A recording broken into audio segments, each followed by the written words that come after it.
نحمده ونستعينه ونعوذ بالله من شرور أنفسنا وسيئات أعمالنا من يهده الله فلا مضل له ومن يضلل فلا هادي له أشهد أن لا إله إلا الله وحده لا شريك له وأشهد أن محمدا عبده ورسوله صلى الله عليه وعلى آله وصحبه ومن تبعهم بإحسان إلى يوم الدين أما بعد. Ibu-ibu sekalian yang saya hormati, saya muliakan, Alhamdulillah, puji syukur senantiasa kita atur dan panjatkan kepada Rabb kita Subhanahu wa Ta'ala atas limpahan berbagai macam nikmat dan dijauhkannya kita dari berbagai macam kejelekan. Salawat serta salam tidak lupa juga kita sampaikan kepada suri tauladan umat, Nabi yang agung, Nabi terakhir, Nabi Muhammad Sallallahu Alaihi Wasallam. Pada kesempatan di malam hari ini, kita akan melanjutkan kembali pembacaan dari pembahasan kitab Minhajul Muslim, yaitu kelanjutan dari pertemuan pertama yang kita ambil kemarin, di mana pada pertemuan yang lalu kita masih membahas dalil-dalil akan wujudullah, akan adanya Allah Subhanahu wa Ta'ala. Dan penulis menerangkan bahwa bukti-bukti akan keberadaan Allah Subhanahu wa Ta'ala ini, di samping bahwa Allah yang memberikan kepada kita keimanan terhadap masalah ini, dia juga didukung dengan dalil-dalil nakli dan juga akli. Nah, dalil-dalil nakli ini sudah kita ambil kemarin, seperti bahwa Allah Subhanahu wa Ta'ala sendiri yang mengabarkan bahwa dirinya ada. Begitu juga berita yang dibawa oleh sejumlah besar para nabi dan para rasul yang mengabarkan akan syariat Allah, nama-namanya dan perbuatan-perbuatannya, dan juga keimanan jutaan orang-orang yang beriman akan wujudullah, dan juga imannya jutaan para ulama akan adanya Allah Subhanahu wa Ta'ala. Ya, di mana itu semua menjadi bukti akan keberadaan Allah Jalla wa'ala. Kita nggak akan ulang lagi. Sekarang pembahasan kita akan masuk kepada dalil-dalil akli, yaitu bukti-bukti yang bisa dikonfirmasi ya dengan akal sehat.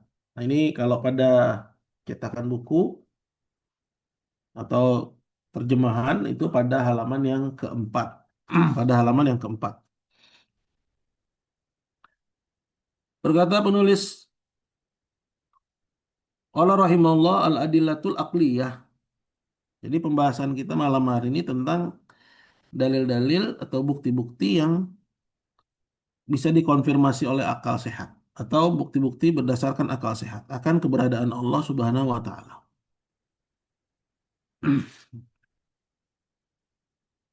Al-awwal, yang pertama, wujudu hadhil awalim al-mukhtalifah, adanya alam yang beraneka ragam ini, dari alam ya manusia, alam hayawan, hewan, alam tumbuhan, ya. Begitu juga alam atas, alam bawah. Ini beragam macam alam yang kita saksikan. Wal makhluqat al-katsira al-mutanawwi'ah. Dan juga makhluk-makhluk yang banyak. Itu ciptaan-ciptaan yang banyak sekali al-mutanawwi'ah, yang beraneka ragam. Yashhad biwujudi khaliqiha. Ini semua menjadi bukti akan adanya yang menciptakannya. Wa huwa Allah subhanahu wa ta'ala. Yang menciptakannya tentunya adalah Allah subhanahu wa ta'ala. In laisa hunaka fil wujudi man idda'a khalqa hadhil awalim wa ijadiha siwahu. Karena nggak ada di alam ini seorang pun yang mengklaim bahwa dirinya lah yang menciptakan alam semesta ini. Bahwa dirinya lah yang mengadakannya dari tidak ada. Selain Allah. Hanya Allah yang satu-satunya yang mengaku bahwa dialah penciptanya. Selain Allah nggak ada yang berani ngaku. Membuat-buat pernyataan saya yang menciptakannya. Nggak ada. Kama anna al-aqlal basyari yuhilu wujuda hadhi wujuda syai'in bila mujid. Bagaimana akal sehat manusia itu menolak adanya sesuatu tanpa ada yang mengadakannya, tanpa ada yang menciptakannya. Balinau yuhilu wujuda absati syai'in bila mujid. Bahkan sampai kepada sesuatu yang remeh. Ya, seperti misalnya pena, seperti misalnya eh, piring, gelas. Ini kan dianggap hal yang remeh. Akal sehat menolak, ya, mengakui adanya barang itu tanpa ada yang tanpa ada yang menciptakan, tanpa ada yang membuat. Wadhalika kata'amin bila mu'alij. Seperti misalnya makanan tanpa ada yang memasak, tanpa ada ahli yang meracik bumbunya, ya. Litabkhihi aw firashin 'alal ardi bila farish. Begitu juga menolak adanya permadani tanpa ada yang menghamparkannya, tanpa ada yang membuatnya, merangkainya, menyusunnya. Fakaifa idzan, kalau perkara yang sederhana tadi saja, akal sehat menolak adanya itu semua tanpa adanya yang menciptakan. Maka bagaimana lagi jadinya bihadhil awalimid dhakhma al-hailah, dengan alam yang besar yang luar biasa ini. Ya, bumi dengan segala isinya, langit dengan segala macam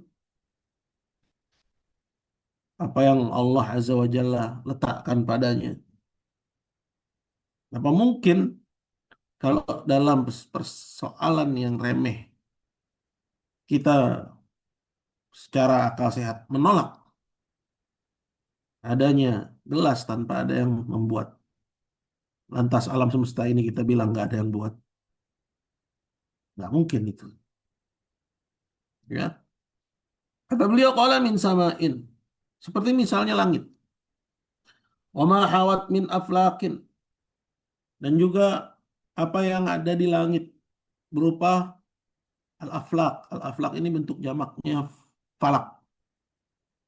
Ya, falak ini bintang-bintang yang bergugusan. Ya. Wa syamsin wa qamar. Adanya matahari, adanya bulan. Wa kawakib. Dan juga adanya meteor-meteor. Kulluha mukhtalifatul ahjam. Semuanya bentuknya beda-beda. Wal maqadir. Kadarnya juga berbeda-beda. Wal ab'ad was sair. Jauhnya berbeda-beda. Begitu juga perjalanannya berbeda-beda. Maka kita tahu bahwa masing-masing dari benda langit itu berputar pada rotasinya. Ada yang jauh, ada yang dekat, ya, ada yang lewat, ya, puluhan tahun sekali, ada yang setiap ya kali kita melihat ke langit ada aja bintang yang jatuh misalnya, berbeda-beda. Itu langit. Wa ardin, begitu juga bumi. Wa ma khalaqa fiha min insanin, dan juga apa yang Allah ciptakan di bumi. Ya, maksudnya bumi dan isinya. Seperti misalnya di bumi ada manusia, wajan, ada juga jin-jin, hewan, ada hewan-hewan yang beraneka ragam. Ma'abaina ajnasiha wa afradiha min tabayun. Ditambah lagi antara jenis yang satu dengan yang lainnya berbeda. Kuda nggak sama dengan keledai. Keledai nggak sama dengan zebra misalnya. Ini antara keluarga kuda aja beda-beda. Ya, apalagi dia dengan jerapah misalnya, dengan gajah itu yang di darat, apalagi dengan yang di air. Yang di air ada yang di air tawar, ada yang di air laut, dan ada yang hidup di keduanya. Ya, bahkan ada yang memiliki ciri-ciri yang khusus yang Allah tetapkan pada sebagian nggak dimiliki pada yang lainnya. Seperti kalau nggak salah katanya ikan salmon itu ya dia menetas di hulu ya, kemudian turun ke hilir. Ya, ikan salmon di hulu sungai, menetas di hulu sungai dia. Kemudian turun ke hilir. Begitu juga Morea. Morea itu belut belut laut. Ya, dia menetasnya itu di hilir kalau nggak salah. Sehingga di sungai-sungai yang mengarah ke laut, di hilirnya itu banyak Morea. Nah, belut laut itu. Artinya masing-masing dari jenisnya berbeda-beda, habitatnya berbeda-beda, berbeda-beda pula sifat dan karakteristiknya. Dan bahkan ada sifat yang khusus dimiliki oleh sebagian, nggak dimiliki oleh yang lain. Luar, luar biasa gitu. Ma'abain ajnasiyah wa afradiha min tabayun. Tambah lagi jenis-jenis antara yang satu dengan yang lainnya berbeda. Bahkan pada satu jenis kita nggak dapati sama. Manusia misalnya. Ya, antara laki-laki berbeda dengan perempuan. Sesama laki-laki beda-beda. Sesama perempuan beda-beda. Beda kulitnya, beda bentuk matanya, ya, beda rangka kepalanya. Sampai para ilmuwan pun juga ya bisa mengetahui dari bentuk kaki, bentuk kepala. Ini merujuk kepada bangsa mana. Dari bentuk mata ini kepada bangsa mana. Minta bayun dari perbedaan fil alwan wal alsun, perbedaan pada warna kulit, lisan. Maksudnya lisan di sini bahasa. Wal ikhtilaf fil idrak wal fuhum. Begitu juga perbedaan dalam menangkap menangkap dan mengambil ya informasi, pelajaran, ya, mengambil ya eh, apapun yang bisa ditangkap oleh akal. Yang satu dengan yang lainnya berbeda-beda. Wal khasais dan juga beda-beda pula karakteristiknya yang satu dengan yang lainnya. Wasyiat dan juga berbeda-beda pula syiatnya, tanda-tandanya. Orang bisa dikenali bahwa dia ini dari eh, suku mana misalnya, atau dari ya bangsa mana bisa dikenali ya dari eh, kekhususan-kekhususan yang mereka punya. Dari rangka kepalanya, bentuk rahangnya, bentuk kakinya, berbeda-beda. Ya. Wama auda'a fiha min ma'adin. Begitu juga di bumi. Ya, selain di sana ada manusia, jin, hewan yang beraneka ragam. Seperti yang tadi telah disebutkan. Juga apa yang Allah simpan di perut bumi. Berupa ma'adin. Berupa barang tambang. Mukhtalifah al-alwan. Warnanya beda-beda. ada yang di kedalaman bumi, ada yang di permukaan, ada yang di dasar laut, mengeluarkan warna yang beraneka ragam. Wal manafi' begitu juga berbeda-beda pula manfaatnya.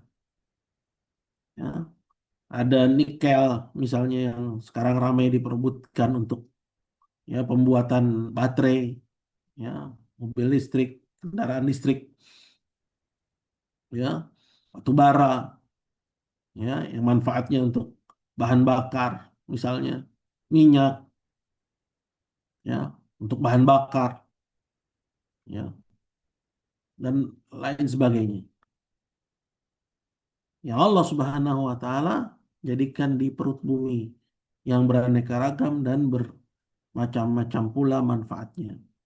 Kalau ma ajra fiha min annar, ya. Begitu juga apa yang Allah alirkan di permukaan bumi berupa sungai-sungai, dari yang panjang, dari yang lebar, yang bisa dilalui oleh kapal-kapal besar, yang panjangnya bisa membelah negara-negara, atau bahkan yang kecil yang bisa dilompatin dari sisi satu ke sisi yang lainnya. Wa ma ahata biha bisahabi abhar.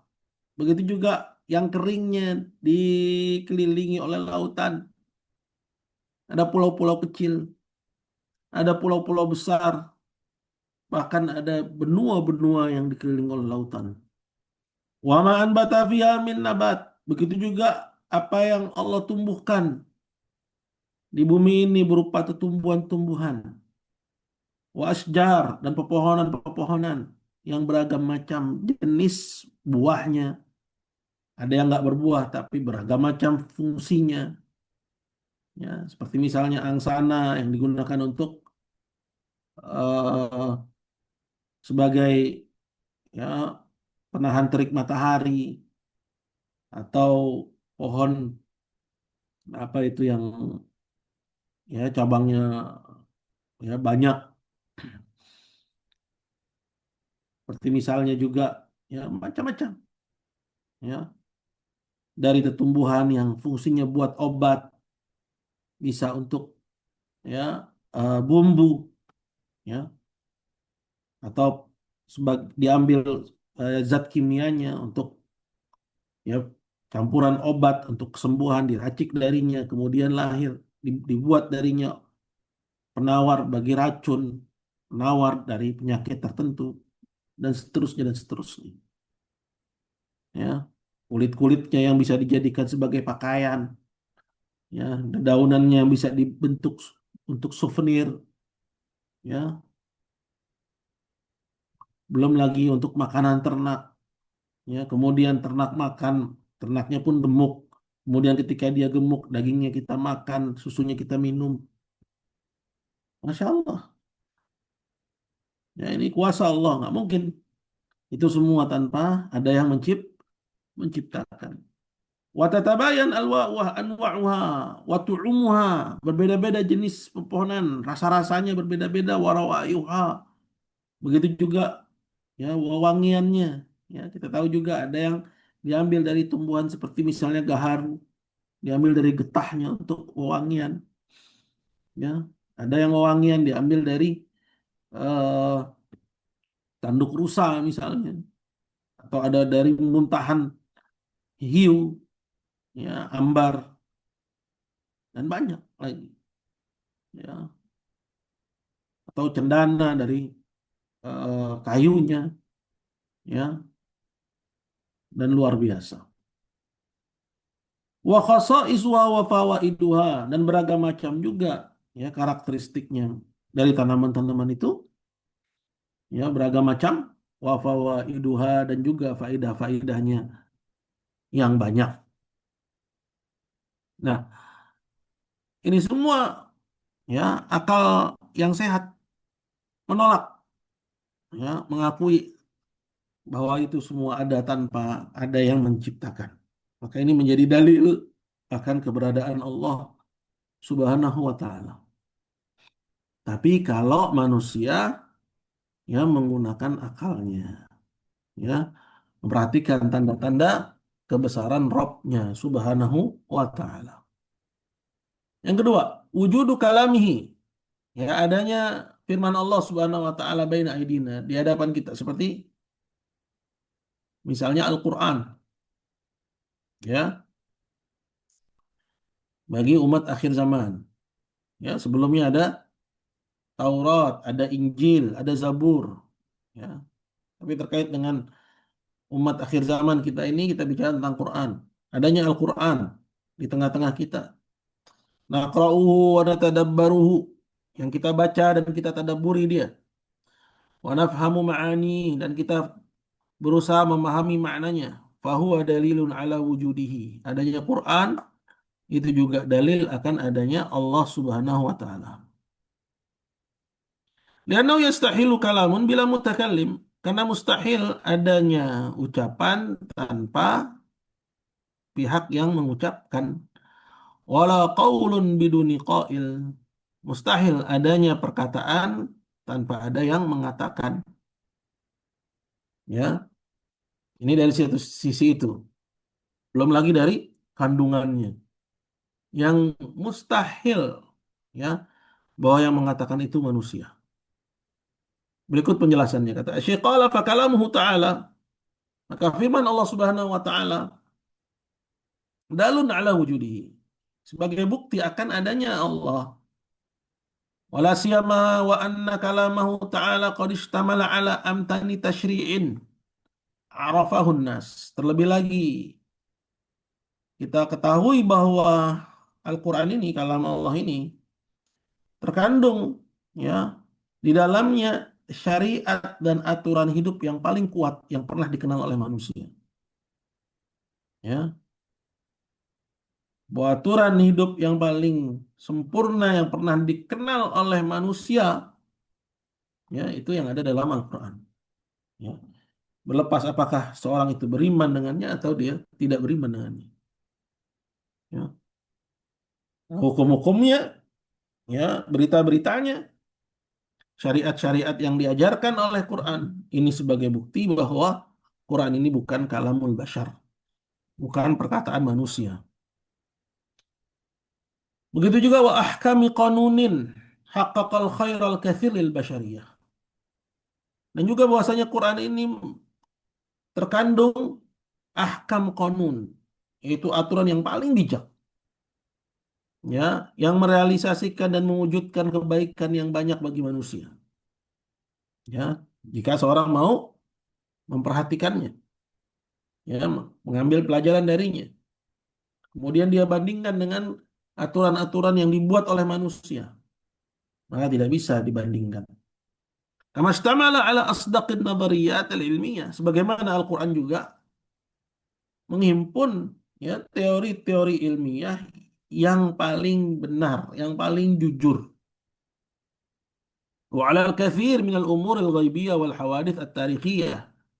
Begitu juga banyak dari perkara-perkara gaib dan peristiwa-peristiwa yang, ya, diakui oleh tarikh, ya, oleh sejarah, ya, kemanusiaan, bahwa peristiwa ini memang pernah terjadi. Peristiwa ini memang telah terjadi. Peristiwa ini memang, ya, Al-Quran juga mengabarkannya. Wa kana shadiqan fi kulli dzalika ayyama sidqin. Sehingga Quran itu isinya kebenaran, ya, yang tidak ada lagi kebenaran di atasnya. Falam yaksur ala tuliz zaman hukmun min ahkami syara'ihi an tahqiqi fawaidih. Bersamaan dengan, ya, berlalunya zaman yang panjang semenjak dia diturunkan oleh Allah 1400 tahun, ya, Al-Quran ini tidak pernah gagal, ya, lam yaksur, ya, ala tulis zaman hukmun min ahkamihi, ya, satu pun dari hukum-hukum yang terkandung di dalamnya dalam mewujudkan, ya, kemaslahatan dan kebaikan bagi manusia. Ya, artinya siapa saja yang mengambil kebenaran dari Quran, hukum-hukumnya, maka dia akan mendapatkan bahwa hukum Al-Quran itulah yang paling, ya, baik solusinya. Mama ikhtalafa zaman wal makan. Sekalipun zaman ini sudah berganti. Begitu juga orang yang mengamalkannya berbeda-beda tempat. Ya. Tapi hukum-hukum Al-Quran itu nggak pernah gagal dalam merealisasikan dan mewujudkan kebaikan bagi manusia. Walam tuntaqas fihi adna nadhariyatin mintil kan nadhariyatil ilmiah. Dan selalu saja ya teori-teori yang ilmiah sekalipun yang paling kecil itu selaras dengan kebenaran yang dibawa oleh Al-Quran. Kita bisa sebutkan ada banyak ya tentang hal ini. Cuman ya ini yang banyak ditempuh juga oleh sebagian pembicara ya yang mereka istilahkan dengan ijazul ilmi. Ijazul ilmi. Ya, ijazul ilmi itu pembuktian Al-Quran, kebenaran Al-Quran dengan temuan-temuan para ilmuwan. Ya, di satu sisi memang ini menggembirakan kita sebagai muslim, cuman mesti waspada ya ibu-ibu. Karena metode ini di satu sisi juga itu berbahaya. Ya, kenapa? Karena kalau caranya kita membenarkan Quran karena sesuai dengan ya eh, temuan-temuan para ilmuwan itu, baru kita jadi percaya sama Quran. Terus kalau misalnya temuan mereka itu nggak sesuai dengan Al-Quran, terus kita jadi mendustakan Al-Quran, nggak boleh. Ya, melainkan yang kita katakan temuan kamu belum selesai. Gitu. Jadi yang kita harus imani pertama kali justru adalah Al-Qurannya. Adapun temuan-temuan para ilmuwan ya yang selaras dengan Al-Quran itu cuman sebagai ya pelengkap akan kebenaran Al-Quran. Ya, karena ya misalnya ya tentang suatu persoalan yang belum bisa dibuktikan secara ilmiah, bukan berarti kita mendustakan Quran, tapi manusianya yang belum mampu akalnya dalam membuktikan hal itu. Kemudian yang kedua, bahwa tidak semua dalam perkara agama ini eh, itu makulatul makna, bisa dicerna oleh akal. Ya, karena yang namanya din banyak ya, di antaranya adalah bersifat dogma. Contoh misalnya, sholat 5 waktu. Kenapa mesti 5 waktu? Para ilmuwan nggak bisa menyebutkan alasan 5 waktu. Ya, kenapa anggota wudhu seperti yang diajarkan Nabi, ya wajah kumur-kumur, ini kan sulit untuk diterangkan. Tapi yang bisa dilakukan oleh manusia adalah mendengar dan taat aja gitu. Jadi nggak semua perkara agama itu harus dibuktikan dengan secara ilmiah, tak mesti, gitu ya. Nah kalau eh, harus bisa dibuktikan, baru kita percaya sama Al-Quran. Ini terbalik, ini salah cara beriman yang keliru. Tapi pembuktian-pembuktian itu ya bukannya nggak perlu juga, namun hanya sebagai sifatnya pelengkap saja. Terbukti secara ilmiah, alhamdulillah. Nggak terbukti, kita tetap beriman dengan Al-Quran. Gitu, ya. Jadi jangan keliru.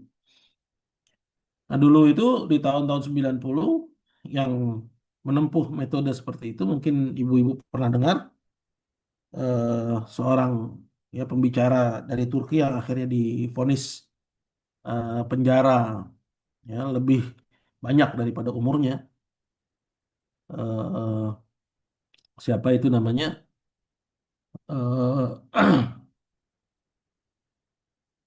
Mungkin ibu-ibu ada yang ingat nggak?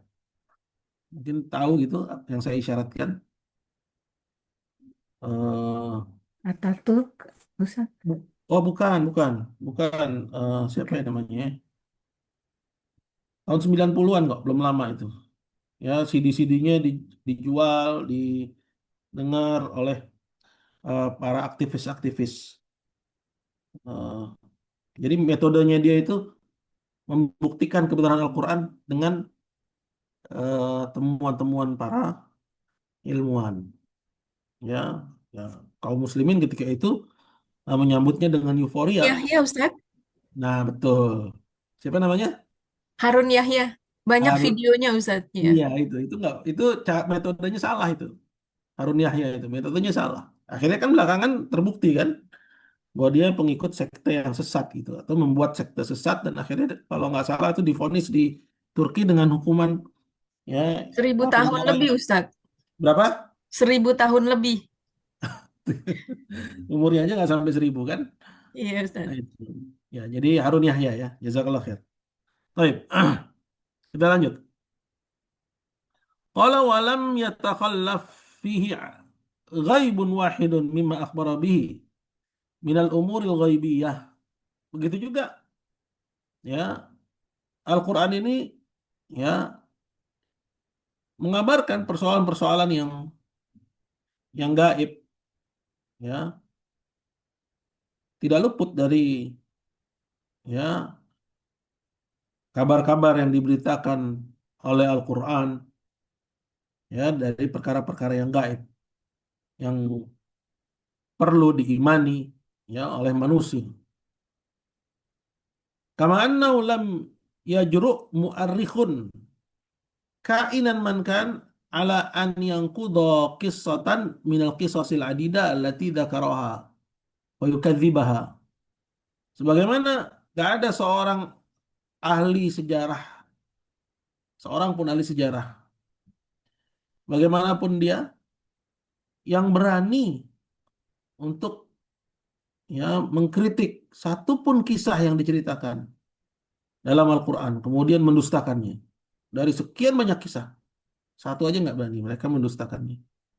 Au yaqwa ala takdzibin atau mampu dalam mendustakan, au nafin hadithatin atau berani untuk ya mendustakan ya satu peristiwa dari peristiwa-peristiwa sejarah allati asyara ilaiha yang diisyaratkan oleh Allah dalam Al-Quran. Au fassalaha atau yang didetilkan ceritanya oleh Al-Quran. Ya, seperti misalnya kisah Musa, kisahnya eh, Yusuf, ya, tak ada seorang pun dari ya para ilmuwan, sejarawan, ya, satu pun yang berani mendustakan cerita-cerita yang dibawakan oleh Al-Quran kecuali kemarin ya. Dan dia bukan seorang sejarawan sebenarnya, tapi seorang liberalis. Ya, semoga udah taubat dia. Siapa yang jadi ketua PBNU itu? Ya, dia bilang bahwa Al-Quran ini ya hanya eh dongeng, ya dongeng-dongeng masa lalu. Wassalamualaikum warahmatullahi wabarakatuh. Ya ucapannya ini kufur kepada Allah Subhanahu wa taala. Ya ulil absar. Ya dia pernah bilang seperti itu. Ya. Baik. Famitlu hadzal kalam. Maka pembicaraan yang seperti ini, al-hakim yang bijak, as-sadiq yang jujur, yuhilul aqla al-bashari an yansibahu ila ahadin minal bashar. Akal manusia itu nggak mampu untuk mengatakan bahwa ini adalah ucapan manusia. Ya, mustahil. Ya, mereka berani mengatakan kecuali karena sombong dan takabur. Nah, kalau karena sombong dan takabur ya orang yang nekat emang banyak. Tapi orang yang akalnya sehat, apabila dia memperhatikan ya step-step yang disebutkan oleh Syekh tadi, ya dari bahwa Al-Quran itu mengandung ya syariat yang paling kuat, ya hukum yang paling eh, berpihak kepada kemaslahatan manusia, ya kemudian ya dibenarkan oleh banyak dari temuan-temuan para ilmuwan, ditambah lagi ya menyebutkan perkara-perkara yang gaib yang kemudian terjadi seperti yang dikabarkan, ya dari yang pernah terjadi. Adapun yang belum terjadi memang orang nanti ya jika dia di akhirat seperti perkara-perkara yang diceritakan tentang perkara-perkara akhir zaman atau yang akan terjadi di yaumil akhir di akhirat. Kalau orang yang akal sehatnya itu ya akalnya sehat, maka dia nggak akan berani untuk mengatakan bahwa ini adalah ucapan manusia. Ya, Maka kalau idza batala kata Syekh an yakuna kalamal bashar, kalau ini bukan ucapan manusia, bahwa kalamu khaliqul bashar, maka ini pasti ucapan yang menciptakan manusia. Ya. Wa huwa dalilu wujudihi ta'ala. Maka adanya Quran di tengah kita ini bukti akan adanya Allah Ta'ala. Ya. Wa ilmihi. Ya, kalau Allah Ta'ala itu ada, begitu juga sebagai bukti akan luasnya ilmunya Allah. Wa qudratihi, luasnya maha kekuasaannya Allah. Ya. Wa hikmatihi, dan dalamnya kebijaksanaan Allah Subhanahu wa taala. Bukan hanya adanya Allah saja. Ya. Karena apa yang Allah sebutkan dalam Al-Qur'an, ya, itu memuat persoalan-persoalan yang penting, ya, yang benar, yang mengandung kemaslahatan bagi manusia, ya. Maka ini adalah dalil akan adanya Allah dan juga akan ilmu, kekuasaan dan juga dalamnya kebijaksanaan Allah Subhanahu wa taala. Ini yang kedua, ya. Atau dalil akli yang kedua, ya. Yang pertama tadi apa? Dengan melihat kepada alam semesta ini, ya, mustahil adanya alam semesta yang besar dengan makhluk yang beragam macam, ya, dan seterusnya tanpa ada yang menciptakan. Yang kedua, adanya kalamu, adanya firman-Nya, ya, yang mengandung, ya, nilai-nilai yang luar biasa dahsyat, ya, kemaslahatan bagi manusia, bukti-bukti akan kebenarannya. Mustahil akal sehat mengatakan bahwa ini ucapan manusia. Berarti adanya Al-Quran adalah bukti akan adanya Allah Subhanahu wa taala. Ini yang kedua. Yang ketiga, wujudu hadzal nizam daqiq. Adanya, ya, eh, keteraturan yang presisi, ya, yang sesuai template gitu ya. Kalau kayak bahasa orang kita. Al-mutamatsil fi hadzal sunanil kauniyah. Yang tampak pada sunan kauniyah. Maksudnya sunan kauniyah itu eh, ciptaan Allah terhadap alam semesta yang nggak berubah gitu template-nya, atau seperti punya pattern, ya, fil khalq wa takwin, dalam penciptaan, dalam pembentukan, wa tashbih wa tandir, ya, wa tansyiah, bukan tasbih, wa tansyiah, dan dalam hal, ya, eh, pertumbuhan, ya, manusia tumbuh, hewan tumbuh, binatang tumbuh, tanaman tumbuh, bahkan bintang-bintang, gunung itu tumbuh. Ya, wat tatwir, dan perkembangannya lisairil kainat terhadap semua yang ada.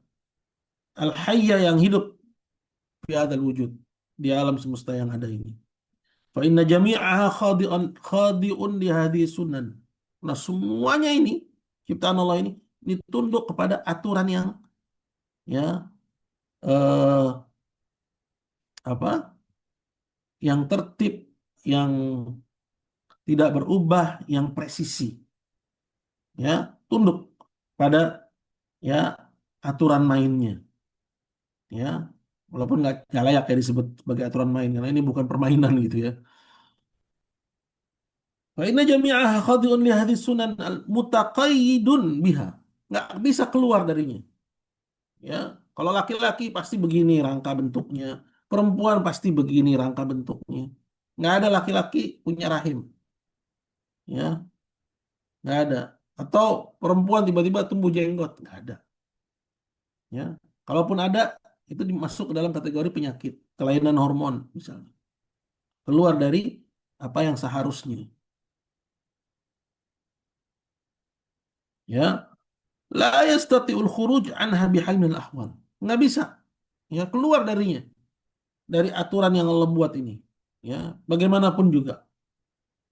Wal insan masalan, kemudian dicontohkan yang pertama manusia, contohnya, ya, aluku nutfatan fir rahim, dia, ya, nempel sebagai nutfah di rahim ibunya. Thumma tamurru bi atwar, kemudian berlalu, ya, masa demi masa dalam perut ibunya. Ya, seperti yang disebut dalam hadis, ya. Ya, inna ahadakum yujma'u khalqu fi batni ummihi, ya, nut arba'ina yawman nutfah, 40 hari, disebut 40 hari, ya, arba'ina yawman nutfah, tsumma yakunu 'alaqatan mithla dzalik, kemudian 40 hari lagi menjadi alaqah, ya, segumpal darah, tsumma yakunu mudghah, kemudian 40 hari yang ketiga sebagai mudghah, sebagai ya, bentuknya segumpal daging, disebut mudghah, kadarnya, ya, sesuai madghul insan. Ya, madgh itu suapan. Jadi misalnya kita suap ya seukuran itu. Madgh itu, mudghah. Ya. Nah, sudah berlalu 40 hari, ya, selama melalui tiga fase 40 hari tadi. Ya, yang berarti jumlahnya berapa? 120 hari. Dan itu berlaku bagi semua. Ya. Begitu teratur. Ya, nggak yang di Indonesia, nggak yang di Amerika, nggak yang di Kanada, nggak yang di ujung Afrika, nggak yang di, ya, tanah Arab, nggak yang di Eropa. Selagi dia manusia, nggak bisa keluar dari aturan ini. Nggak bisa keluar dari aturan ini. Ya, tamuru bi atwar ajibah. Berlalu bagi janin ini fase demi fase yang ajaib. La dakhla li ahadin ghairillah fiha. Nggak bisa selain Allah campur tangan di situ. Ah, nggak, ini pengen dijadiin jangan 40 hari, 15 hari aja. Atau belum dijadiin. Nggak bisa. Nggak ada seorang pun bisa campur tangan di sana. Ya.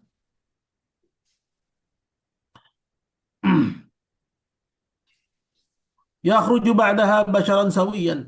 Kemudian setelah berlalu 40 hari, yang, ya, selama 120 hari, ya, 40 kali 320 hari.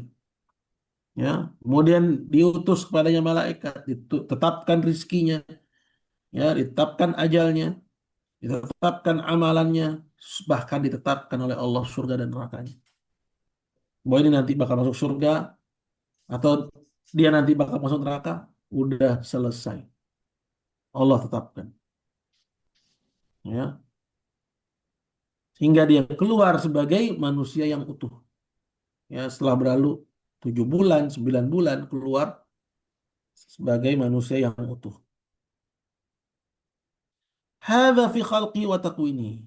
Ini kalau kita bicara tentang penciptaan manusia dan proses yang dilalui olehnya. Wa kadzalikal hal fi tansyiatihi wa tatwirihi. Sebagaimana ada alur yang sama yang dilalui pada penciptaan manusia dan pembentukannya dalam rahim ibunya, begitu juga dalam pertumbuhannya, tansyiatihi wa tatwirihi, dalam pertumbuhannya dan dalam, ya, fase demi fase yang dilalui min siba, dari semenjak bayi, watufulah, anak-anak, selalu lewat dengan fase yang sama. Kemudian ila syabab, sampai remaja, wa futuwah, kemudian berpindah lagi menjadi dewasa, ila kuhulah, kepada kuhul. Kuhul itu yang 40-an ke atas, kuhul, ya. Itu pra, pra, pralansia itu kuhul. Kemudian syekhukhah, kemudian jadi lansia. Semuanya berlalu dengan pattern yang sama, dengan pola yang sama. Wa hadis sunanil ammah, maka pola yang umum ini yang berlaku fil insan wal hayawan, pada manusia, pada hewan, hiya nafsuha. Begitu juga terjadi fil asjar wan nabatat, pada pepohonan, pada tumbuh-tumbuhan, ya, berawal dari bijian, ya, kemudian Allah pecah biji itu, falikul habbi wan nawa, ya, dialah yang memecah biji, kata Allah dalam Al-Quran, falikul hab, ya, memecah biji, wan nawa, dan nawa itu kalau bijinya lebih besar seperti biji kurma, ya, al-hab itu hubub, ya, biji-bijian seperti ukuran lada, biji lada, ya, atau biji apa aja yang kecil, itu hab, disebut dengan hubub. Ya, Allah yang memecahnya hingga tumbuh kecambah, ya. Kemudian berlalu fase demi fase hingga akhirnya dia tumbuh, kemudian bisa dipanen kalau dia itu berupa buah, kemudian menguning, kemudian mati, ya. Wa mithluha fil al-aflaq al-ulwiyah, begitu juga al-aflaq, ya, terbentuknya rasi-rasi bahkan bintang-bintang itu juga tumbuh. Wal ajram as-samawiyah, dan benda-benda langit yang besar. Fa innaha jami'an, sungguhnya itu semua khadi'atun, tunduk lima rubitat bihi min sunanin, tunduk dengan pola yang Allah buat, ya. La tahidu anha, nggak keluar sedikit pun darinya. Wala takhruj an silkiha, dan nggak lepas dari jalurnya. Walau hadatsa anin farata silkuha, dan apabila anggap terjadi salah satunya keluar dari polanya, au kharajat majmu'atun minal kawakib an madaratiha, atau sekumpulan bintang-bintang keluar dari rotasinya, la kharabil alam, yang terjadi adalah kehancuran alam semesta, wantaha sya'nu hadhil hayat, dan berakhirlah, ya, kehidupan di dunia ini dengan terjadinya kiamat. Ala mithli hadhil adillah al-aqliyah, ya, maka, ya, al-mantiqiyah wan naqliyah as-sam'iyah, sesuai dalil-dalil akal tadi, ya, teori-teori yang, ya, tidak bertentangan dengan, ya, bukti-bukti, ya, yang bisa dicerna oleh akal. Begitu juga dalil-dalil nakli, ya, dalil berdasarkan dari Quran, dari hadis, kabar dari para nabi, ya. Jadi berdasarkan dalil akli dan nakli. Amanal muslim billahi ta'ala. Seorang muslim beriman kepada Allah ta'ala. Artinya bahwa Allah itu ada. Wa birububiyatihi likulli syai', dan beriman juga akan kekuasaan Allah terhadap segala sesuatu. Rububiyah itu tiga: penciptaan, kepemilikan, dan pengaturan. Wa ilahiyati lil awwalina wal akhirin, dan bahwasanya hanya Dia, Allah semata, yang menjadi satu-satunya yang berhak disembah bagi yang manusia-manusia yang hidup di masa yang lampau, sekarang, dan juga yang akan datang. Wala hadzal asas minal iman wal yaqin, dan sesuai pondasi dari keimanan dan keyakinan ini, tatakayyafu hayatul muslim fi jami'i syu'un. Maka seorang muslim itu harus selalu mencocokkan kehidupannya, ya, dalam semua urusan, ya, agar jangan keluar dari prinsip-prinsip keimanan dia. Jangan malah dia, ya, karena satu maslahat tertentu atau dunia tertentu, imannya dia tinggalkan. Tapi dia harus, ya, berotasi, berputar, ya, kemana keimanan itu berputar. Ya, dia cocokkan, ya, semua aktivitasnya, semua kegiatannya, semua gerak langkah, lisan, hati, dan perbuatannya untuk tidak, ya, melanggar keimanannya dia kepada Rabb-nya Subhanahu wa Ta'ala. Itu yang dimaksud dengan tata kayyaf. Jadi dia, ya, berotasi terhadap imannya, hidupnya dia atur sedemikian rupa untuk jangan sampai dia keluar dari keimanan kepada Allah bagaimanapun pasang surut kehidupan dia. Allahu taala ala wa alam. Nah, ini selesai kita sudah dari keimanan terhadap, ya, Allah, atau lebih spesifiknya terhadap wujudullah.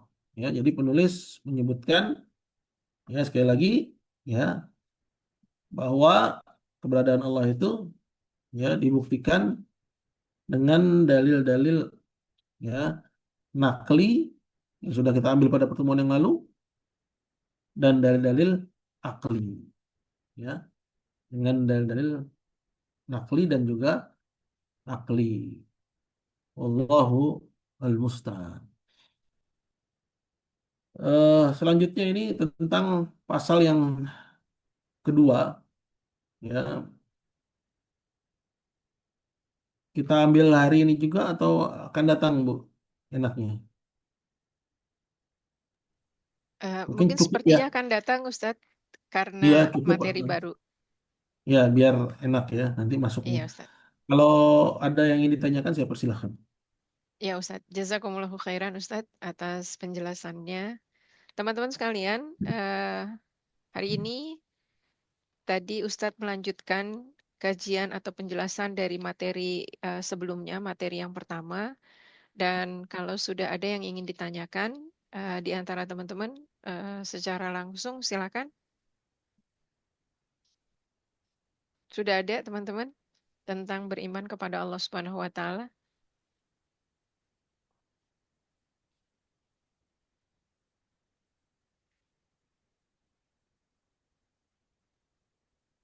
Sudah ada? Atau tema lain pun juga nggak apa-apa. Kalau ingin ditanyakan, boleh. Ya.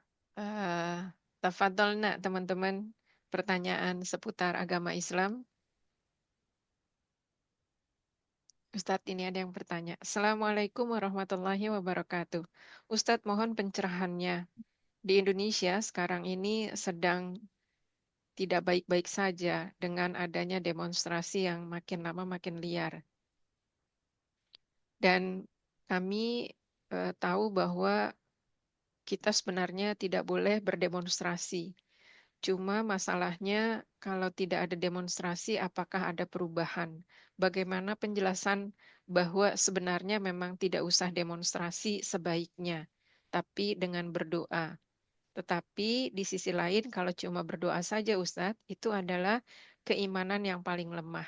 Bagaimana pencerahan dari Ustadz? Jazakumullahu khairan. Masya Allah ya, ini persoalan demonstrasi. La ilaha illallah. Jadi syubhatnya besar banget gitu. Dari pertanyaan-pertanyaan termasuk yang terakhir juga, memang kita belum kelar ini dari masalah ini ya. Ya nggak apa-apa. Ya, saya jelasin lagi. Dan memang begitu.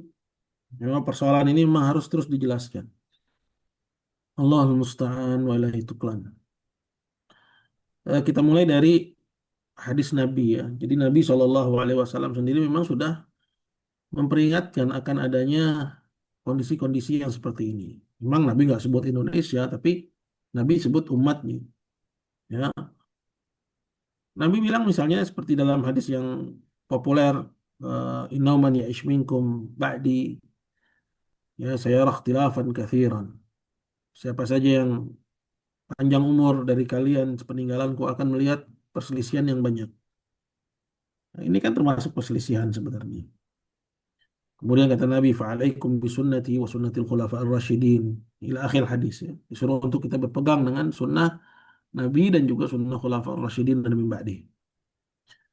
Nah, yang lebih spesifik misalnya, ya, Nabi juga mengatakan satakunu atharah, akan terjadi nanti atharah. Apa itu atharah? Atharah itu al-ikhtisas bisyai' dunal 'ammah. Itu orang akan memonopoli ya, untuk kepentingan dirinya sendiri, golongannya sendiri, tanpa ya orang lain yang monopoli. Ya, maksudnya pemimpin-pemimpin. Ya, kemudian para sahabat bertanya, "Fama ta'muruna ya Rasulullah?" Ya, apa perintah kamu kepada kami wahai Rasul? Ya, kata Nabi, "Isbiru." Ya, disuruh untuk bersabar. Ya, artinya nggak boleh kita melakukan tindakan-tindakan yang eh, apa merugikan, ya, seperti yang terjadi demo yang anarkis tentunya. Ya. Adapun yang nggak anarkis pun juga sebenarnya bibit dari akan terjadinya demo yang anarkis. Kemudian juga dalam hadis lain kata Nabi Shallallahu Alaihi Wasallam, para sahabat bertanya, "Afala nunabidhuhum?" Boleh nggak kami dongkel mereka, kami ganti mereka, kami kudeta mereka? Kata Nabi, "La ma'aqamu fikumus salat." Jangan, selagi mereka masih menegakkan sholat di tengah kami. Dalam hadis yang lain kata Nabi, illa antara kufran bawahan indakum fi minallahi burhan. Kecuali kalau kalian lihat ada kekufuran yang terang benderang, ya, dan kamu punya bukti nanti di hadapan Allah Subhanahu wa taala. Jadi ini sebagian dan hadis-hadis Nabi tentang masalah ini itu banyak sekali dan termasuk dari keajaiban yang mengherankan di luar nalar kita. Bahkan Nabi dalam satu hadis mengatakan, wa in daraba dhahrak wa in akhadha malak, sekalipun punggung kalian dicemeti, sekalipun harta kalian dirampas mereka, ya, isma' wa ati', ya, disuruh dengar dan taat. Artinya nggak boleh melakukan pemberontakan. Ya, orang-orang sekarang mungkin akan mengatakan ini bukan pemberontakan.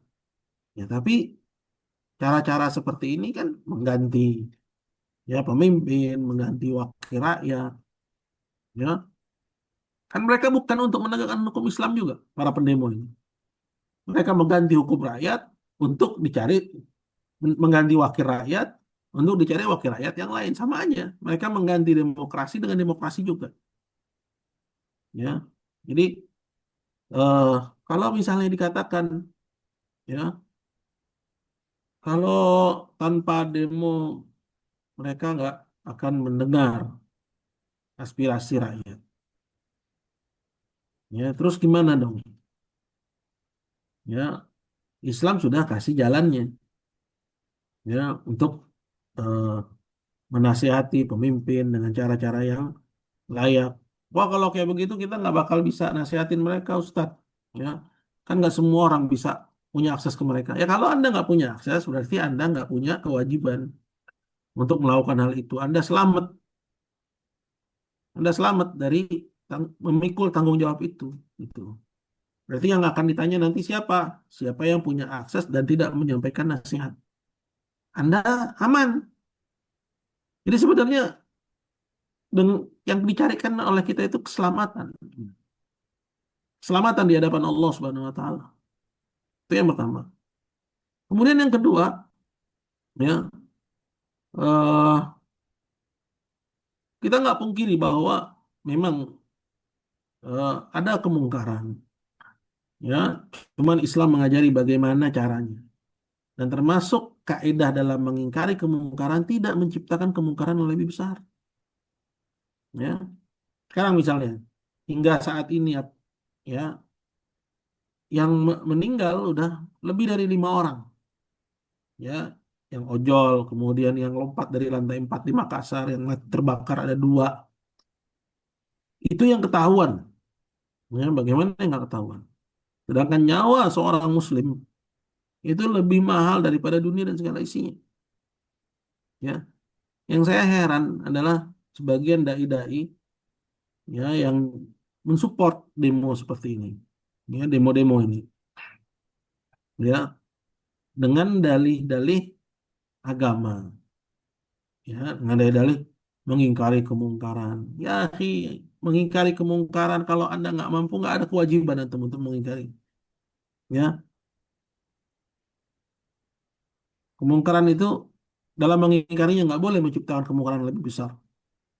Ya, dan apa yang terjadi sekarang sudah nampak di mata kita semua bahwa kemungkaran yang ada pada, anggaplah DPR korupsi, tunjangannya selangit, ini mungkar.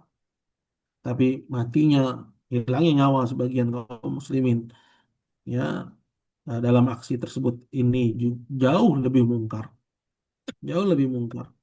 Ya, kemudian Nabi SAW sudah sudah kasih solusinya. Ya, gimana ya Rasul, kata para sahabat, kata Nabi, addu ilaihim haqqahum, tunaikan kepada mereka hak mereka untuk didengar dan ditaati. Wasallallahu alladzi lakum, berkenaan dengan hak kalian yang mereka rampas, mintanya sama Allah. Wasallallahu alladzi lakum, mintanya sama Allah. Ya, ini mohon maaf ya, saya menyampaikannya agak terbawa ya, karena saya melihat, ya, banyak dari ustadz-ustadz medsos itu, ya, ikut mensupport gitu. Makanya kita nggak boleh sembarangan gitu ya mengustadkan orang cuman karena dia bicara materi agama atau kutip sana kutip sini, kemudian sembarangan diustadkan tanpa kita ketahui latar belakang bagaimana sejarah dia menuntut ilmu. Ya, saya terbelalak gitu dengan beberapa orang-orang di medsos yang sebelum ini dia dimintai pandangannya tentang agama, tapi justru mensupport hal-hal yang seperti ini. Ya, dan Al-Barbahari juga mengatakan dalam kitab Syarah Sunnahnya, ya, idza waqa'atil fitnah falzam jaufa baitik. Kalau terjadi fitnah, tetap tinggallah di rumahmu yang paling dalam. Kemudian beliau menjelaskan apa itu fitnah. Kata beliau, fitnah itu ya kullu ma yuaddi ila qitalin bainal muslimin min ajli dunia. Semua yang mengantarkan peperangan di antara sesama kaum muslimin dikarenakan dunia. Sekarang yang mereka protes apa? Tunjangan. Ya. Sekarang persoalan mereka dapat tunjangan ya yang selangit ya rakyat ini katanya protes ya eh, berarti mereka protes tentang masalah dunia, tentang dunia ya. Yang duduk di DPR itu kebagian, yang turun ke jalan adalah pihak yang nggak kebagian, hanya persoalan dunia. Ya, jadi kita jangan ikut ambil bagian. Kalau bisa kita ambil bagian untuk memperingatkan, jangan ikut turun, jangan ikut ambil bagian. Khawatir justru, ya terjadi apa-apa pada keselamatan jiwanya dalam kondisi dia, ya durhaka kepada pemimpinnya. Dalam sebuah hadis kata Nabi Shallallahu Alaihi Wasallam, man mata wa laisa fi unuqihi bai'ah. Barang siapa yang mati dan di lehernya tidak ada baiat, tidak ada, dia tidak berpegang dengan untuk setia kepada pemimpinnya, ya mata mitatan jahiliyah. Seorang bisa jatuh kepada mati sebagai jahiliyah. Terus enak dong pemimpin para anggota DPR tuh ngerukin korupsi. Ya kalau itu memang korupsi gitu ya. Ya, yang nggak enak juga. Siapa bilang enak? Yang namanya kalau itu harta haram yang mereka makan, pasti akan ada balasannya. Ya, artinya orang boleh salah, tapi kita jangan salah dalam menyikapi orang. Wallahu taala ala wa alam. Baik lagi? Ya Ustadz, Masya Allah. Eh, Penjelasannya buat kita semua nih Ustadz. Alhamdulillah. Ada lagi teman-teman yang ingin ditanyakan?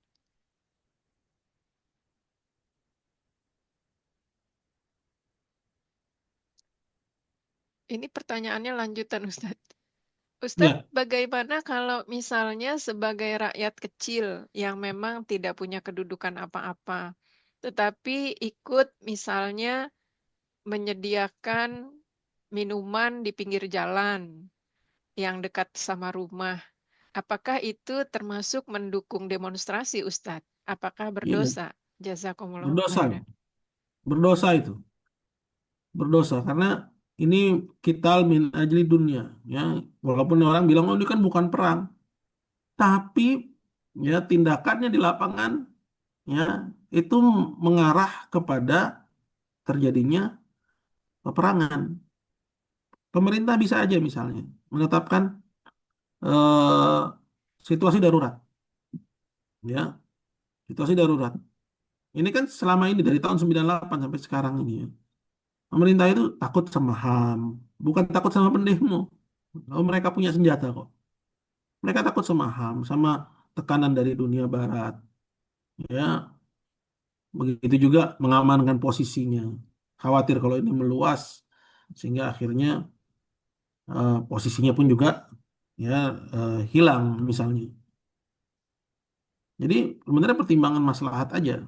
Tapi bukan berarti apabila kondisinya sudah semakin meluas, pemerintah tidak akan menetapkan kondisi darurat. Mungkin saja mereka akan menetapkan kondisi darurat. Dan ketika itu mungkin perlakuannya seperti perlakuan perang.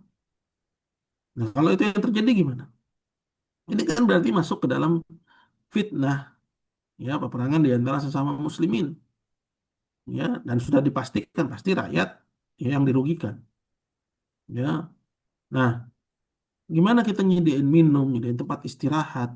Jangan, ya, jangan kita ambil bagian, ya, dalam syarah sunnah kata Al-Barbahari bahkan Nabi SAW sebelumnya sudah mengatakan Ya, al-qa'idu fiha khairun minal qa'im. Yang duduk lebih baik daripada yang berdiri. Yang berdiri lebih baik daripada yang berjalan. Yang berjalan lebih baik daripada yang berlari. Ya, ini dalam kondisi fitnah. Ya, kata Nabi dalam hadis yang lain, man kana lahu ibil falyalhaq bi ibilih. Barang siapa yang punya unta, urus untanya. Man kana lahu ghanam falyalhaq bi ghanamih. Barang siapa yang punya kambing, urus kambingnya. Ya, ibu-ibu yang masak, udah urus masaknya aja, nggak usah ikut-ikutan. Bapak-bapak yang jualan, urus jualannya aja, nggak usah ikut-ikutan. Artinya sibuk aja sama urusan pribadi sendiri masing-masing, jangan ikut terlibat dalam fitnah. Apakah berdosa? Nah, berdosa. Ya, dan kemarin saya baca atau tadi kalau nggak salah, ya, itu bahkan ada yang jual bambu. Ya, bambu ini buat apa? Dijadikan alat buat manuver para pendemo. Ya, kok Ustaz belain pemerintah sih? Enggak, saya nggak belain pemerintah. Ya, ini narasi seperti ini kadang disalah pahami. Ya, larangan demo dianggap membela pemerintah, bukan. Ya, tapi mengingkari kemungkaran bukan begitu caranya. Loh, kalau nggak dengan cara demo mereka nggak dengar, ya berarti nggak ada kewajiban bagi kamu. Ya, untuk mengingkari kemungkaran berarti kamu nggak mampu gitu aja. Sebenarnya sesederhana itu gitu loh. Ya, kalau suaramu nggak didengar, berarti kamu nggak mampu menyampaikan kebenaran. Biar nanti ada orang-orangnya. Tapi mereka nggak menunaikan tugasnya. Mereka akan ditanya oleh Allah nanti di akhirat. Anda sibukkan diri dengan belajar ilmu agama, pahami kitabullah, sunnah rasulnya. Masih banyak ya sebab-sebab kebaikan yang bisa kita lakukan ya untuk ya kebaikan dunia akhirat kita. Ya Begitu Ustadz. Allah. Jazakumullahu khairan Ustadz. Ustadz Hmm. ini ada yang bertanya, tapi mohon maaf kalau pertanyaannya salah. Assalamualaikum warahmatullahi wabarakatuh. Ustadz, mengapa ada orang yang mempertanyakan, misalnya ada banyak hal-hal yang itu tidak ada di Al-Quran, jadi tidak diikuti. Pertanyaan Ada apa, Bu? saya, Mohon maaf. ada banyak hal-hal yang tidak ada di Al-Quran, tetapi Hmm. harus diikuti. Misalnya, pertanyaan saya begini, Ustadz. Bagaimana atau kenapa misalnya sholat tidak diatur di dalam Al-Quran, Ustadz, tetapi adanya di dalam hadis Nabi? Bagaimana menjawab pertanyaan yang seperti ini ya, Ustadz? Jazakumullahu khairan. Iya, diatur sebenarnya. Cuman Al-Quran itu nggak mendetailkan semua hal. Ya, seperti kalau ditanyakan masalah sholat. Rinciannya itu dalam hadis, tapi perintah sholatnya ada dalam Quran. Dan perintah untuk mengikuti Nabi, ya, dalam segala hal, itu juga diperintahkan dalam Al-Quran. Jadi, dalil ini saling mendukung. Memang Quran juga menyebutkan, ya, misalnya ya, firman Allah Subhanahu wa taala, inna salata kana alal mu'minina kitaban mauquta. Sungguhnya sholat bagi orang yang beriman adalah kewajiban yang sudah ditetapkan waktunya. Waktunya kapan? Itu yang jelasin hadis. Loh, emang kita wajib mengikuti hadis? Iya. Al-Quran bilang, wa ma atakumur rasulu fakhudhu wa ma nahakum anhu fantahu. Apa yang dibawa oleh Rasul ambillah, apa yang dilarang maka tinggalkanlah. Jadi ya berkaitan ini, nyambung satu dengan yang lainnya. Jadi bukannya nggak diperintahkan dalam Al-Quran, diperintahkan ya, cuman melalui lisan Nabi Shallallahu Alaihi Wasallam, nggak secara langsung dalam Al-Quran. Ya, pendalilannya dari ayat yang tadi, apa yang diperintahkan oleh Rasul ambillah dan apa yang dilarang olehnya maka tinggalkanlah. Kemudian Rasul memerintahkan kepada sahabatnya mencontohkan gimana sholat, waktunya, cara-caranya. Berarti itu juga termasuk yang diperintahkan oleh Al-Quran. Kira-kira gitu, Bu. Ya Ustadz, Alhamdulillah. Jazakumullahu khairan Ustadz, pertanyaannya sudah habis. Teman-teman ada yang Ya, ingin disampaikan secara langsung kepada Ustadz? Pertanyaan?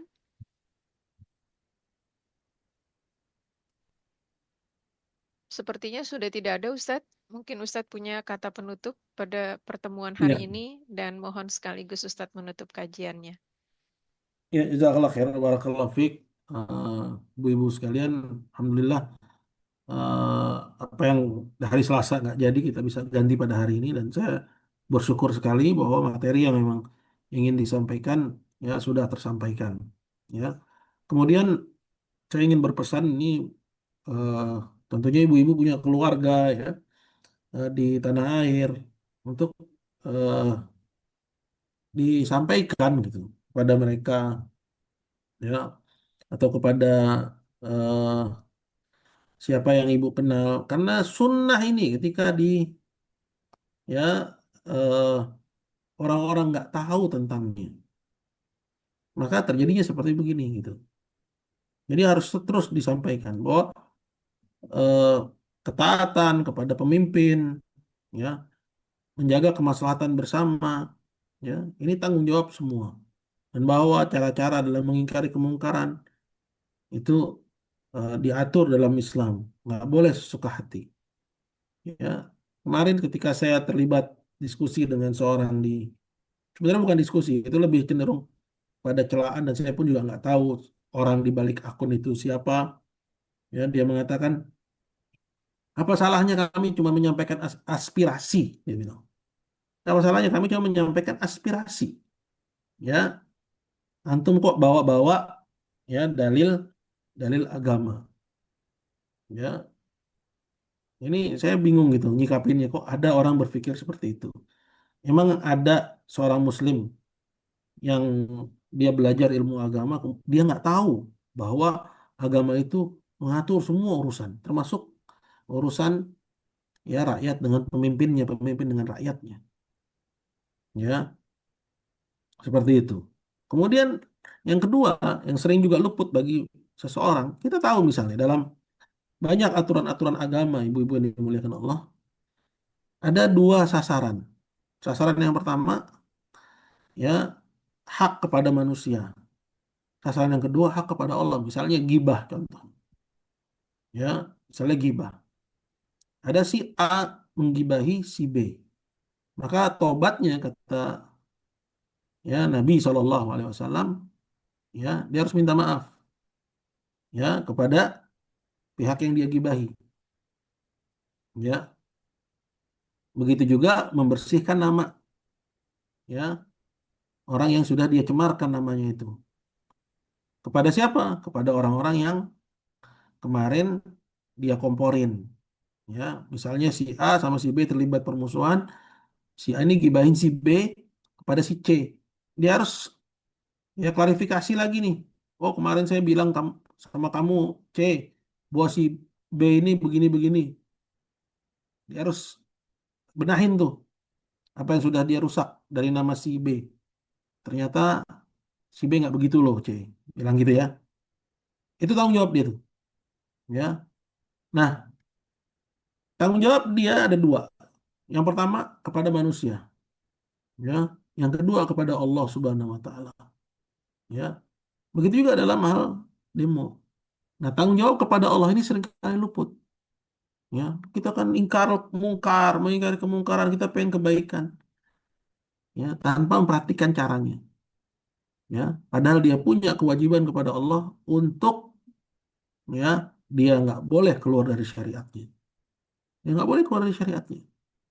Ya, nah porsi tanggung jawab kepada Allah ini seringkali orang-orang lupakan. Ya, sehingga menganggap yang penting solusinya, yang penting perubahan yang bisa kita capai, yang penting niat kami tujuannya adalah kebaikan. Ya, akhi, ya ada hak Allah yang Anda telantarkan di situ. Ya, syariatnya yang melarang kamu untuk melakukan hal ini. Ya, melakukan kerusakan, ya, mengakibatkan manusia kehilangan harta, kehilangan nyawa. Ya, jadi nggak enteng persoalan ini, ibu-ibu sekalian dimuliakan Allah. Dan yang mengatakan bahwa ini adalah bagian dari amar ma'ruf nahi mungkar, jihad melawan kezoliman, dia sendiri zolim dengan melanggar hak Allah Subhanahu wa taala. Jadi ada hak Allah yang juga harus dijaga dalam mengingkari kemungkaran. Ya, kebanyakannya memang akhirnya yang seperti itu cuman memperturutkan hawa nafsu. Ya, semoga Allah jaga kita semua. Ibu-ibu sampaikan ya kepada yang kita kenal ya agar mereka juga. Cuman ini nggak gampang, pasti akan mendapatkan respon yang negatif. Tapi disitulah perjuangan seorang dalam berdakwah ke jalan Allah Subhanahu wa taala. Semoga Allah beri taufik pada kita semua. Saya cukupkan subhanakallah bihamdik asyhadu an la ilaha illa anta Astaghfiruka wa atubu ilaik. Assalamualaikum warahmatullahi wabarakatuh. Waalaikumsalam warahmatullahi wabarakatuh.